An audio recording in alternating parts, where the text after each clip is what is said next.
नमस्कार मित्रों, हम वेद साहित्य की यात्रा के तीसरे पड़ाव पर पहुंचते हैं, आरण्य ग्रंथ, जिन्हें वन के ग्रंथ कहा गया है।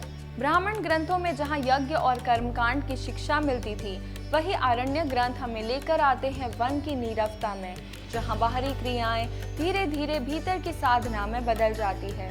आरण्यक शब्द अरण्य से बना है। अरण्य यानी जंगल, वन। इन ग्रंथों को ये नाम इसलिए मिला क्योंकि इनका अध्ययन और अभ्यास गृहस्थ जीवन छोड़कर वानप्रस्थ आश्रम में वन की शांति और एकांत में किया जाता था।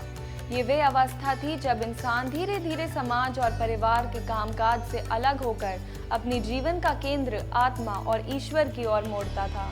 भारतीय परंपरा में जीवन को 4 आश्रमों में बांटा गया है: ब्रह्मचर्य, गृहस्थ, वानप्रस्थ और संन्यास।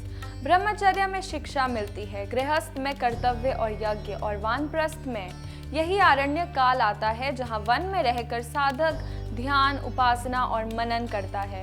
यानी आरण्य ग्रंथ हमें सिखाता है कि इंसान का जीवन केवल भोग और कर्मकांड तक सीमित नहीं है, बल्कि आगे बढ़कर मनन, साधना और आत्मज्ञान की ओर भी आता है।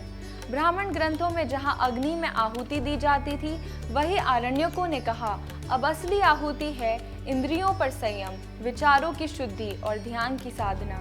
उदाहरण के लिए, अगर कोई अग्निहोत्र यज्ञ में दूध चढ़ाता था, तो आरण्य कहता है दूध केवल अग्नि को नहीं, बल्कि तुम्हारे भीतर की चेतना को शुद्ध करे।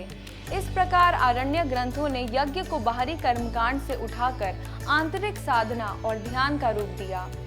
कल्पना कीजिए, घना जंगल हो जहाँ चारों तरफ पक्षियों की मधुर आवाजें, हवा में पत्तों की सरसराहट और गहरी शांति है, तो वो हमारे में भी एकाग्र होकर बिल्कुल शांत हो जाता है, जिससे ध्यान करने में बहुत ही सरलता होगी। ऋषि और साधक इसी वातावरण में बैठकर मन को एकाग्र करते थे। वन में जाकर इंसान प्रकृति के साथ जुड़ता है। पेड़, नदियां, आकाश और चांद सितारे सब उसे ये एहसास दिलाते हैं कि जीवन का सत्य केवल घर परिवार तक सीमित नहीं, बल्कि पूरी सृष्टि एक परिवार है। आरण्य ग्रंथों की शिक्षा: पहला, संयम और साधना, इंद्रियों को वश में करना और मन को नियंत्रित करना। दूसरा, ध्यान और उपासना, बाहरी अग्नि की जगह भीतर के ज्ञान अग्नि को प्रज्वलित करना।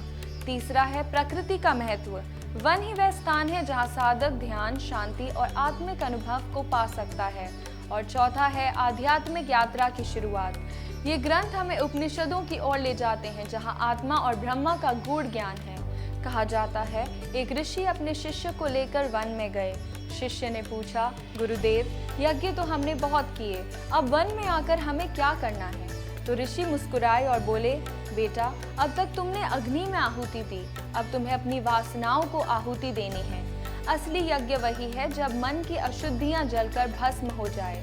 ये सुनकर शिष्य समझ गया कि वन का जीवन केवल तपस्या नहीं, बल्कि आत्मा की ओर यात्रा है।